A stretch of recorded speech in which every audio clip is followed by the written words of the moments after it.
from number 4, Steph Jones.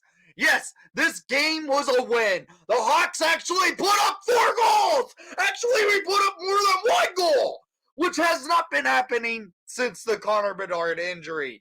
We have done that once before against the Flames, and tonight we do it again. We beat the New York Islanders 4-3 in overtime in a game after a back-to-back playing such a terrible game where they lost 3-0 just 24 hours ago. Shots per period, 8-12 for your Chicago Blackhawks in the first, 10-8 for the Islanders in the second, 12-3 for the Islanders in the third, and 0-1 in favor for your Chicago Blackhawks in overtime. Total shots on goal, 30-24 in favor for the New York Islanders. This was a game where it was a tough fought game in the final period of play, as the Hawks were the better team for the first 40 minutes of play, but in the third period of play, going in the final 20, the Islanders put on the afterburners and started playing strong hockey and nearly took the lead a couple of times, but Mrazek said no. Face-off percentage, 54% to the Islanders, to the Hawks 46%. Power plays, both teams went 0 for 2. One of the Hawks power plays, though, only lasted for a few seconds because of the phantom slashing call that should not have been a penalty on Zach Sanford. And hits 24-19 for the Islanders. This was a game where the Hawks, knowing they came into it after a terrible loss in Buffalo just 24 hours ago, they needed to figure out how to score some goals. And it took them to scoring goals late in the second period of play. Because in the first period of play, the Hawks came out of the gates on fire, where they outshot the Islanders at one point in the game 10-2.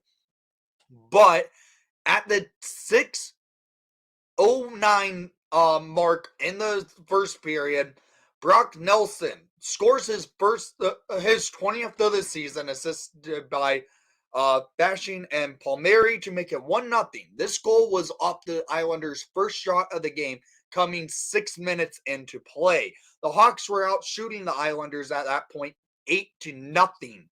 And a bad defensive break by Phillips and Tenorti, leading to Nelson getting the puck, and it leads to him going in with some speed and beating Peter Mrazek. It's 1-0 Islanders midway through the first, and the Hawks are trying to battle, and they nearly tied it up a couple of times. They just didn't find the back of the net. We go to the second period of play, though. Hawks down by 1. And the Islanders kind of looked like the same. They weren't getting the opportunities off until late in the period. The Hawks were the team that came out all blazing, nearly getting some goals on Sorokin, couldn't find the back of the net.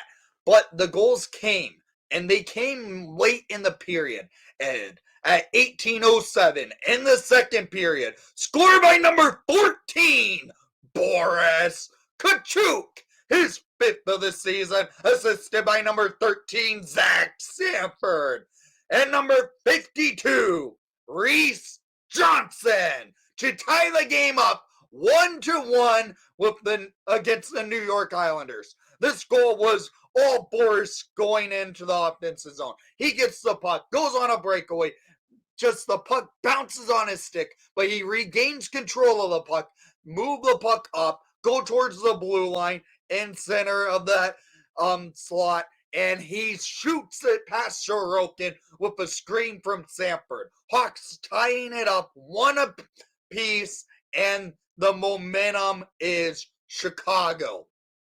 Because just a minute and 7 seconds later, we're on the board again at 19-14. In the second period, scored by number 15, Joey Anderson, his first of the season, assisted by number 43, Colin Blackwell, and number 16, Jason Dickinson, to give the Hawks a 2-1 lead in the closing minute of the second period of play. This goal by Andy was a great play by the Hawks.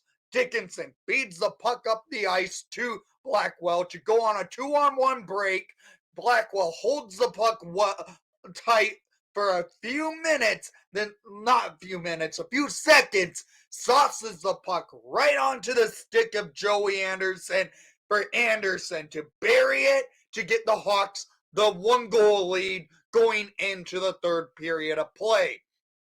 As we go into the third period, we know the Islanders are going to have to put on a push to try and put an onslaught on these Hawks to try and tie it up.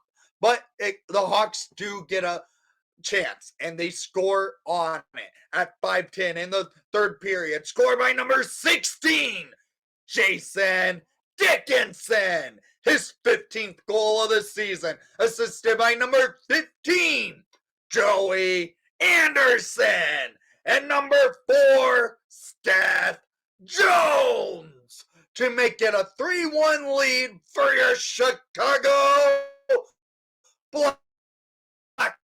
Blackhawks. 5 minutes into this third period, Jones in the defensive zone sends the puck down the ice.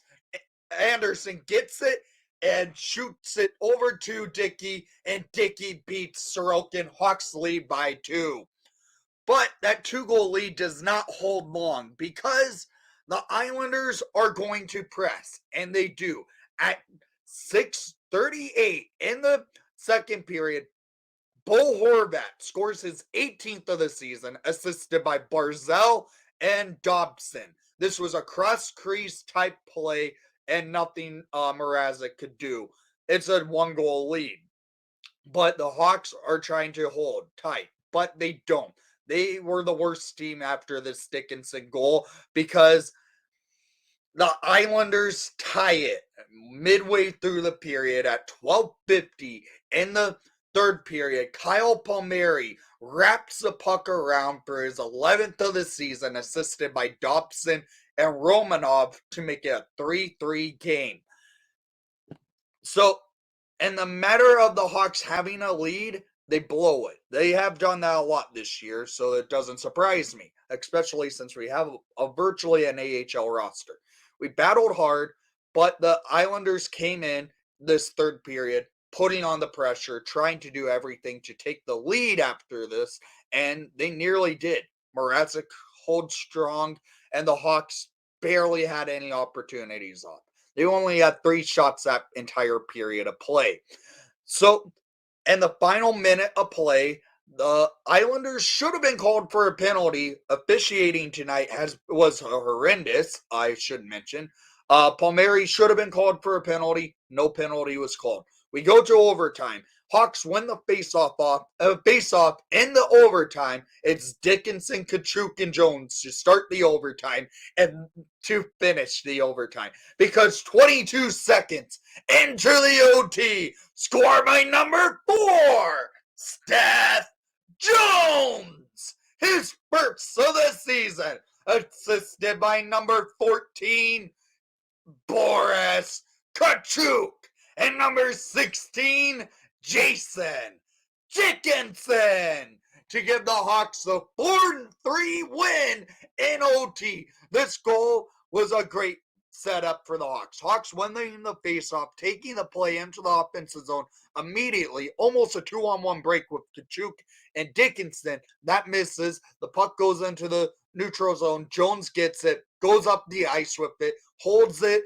just enough for Dickinson and Kachuk to go up, cuts in, and snipes it past Sorokin. Hawks winning it 4-3 in overtime. This was a great game for your Chicago Blackhawks. So down in the comments down below, I want to hear what your thoughts were on tonight's action. And thank you for watching the broadcast. Please leave a like and subscribe if you haven't done so already. And most of all, Hawks win! Hawks win! And let's go!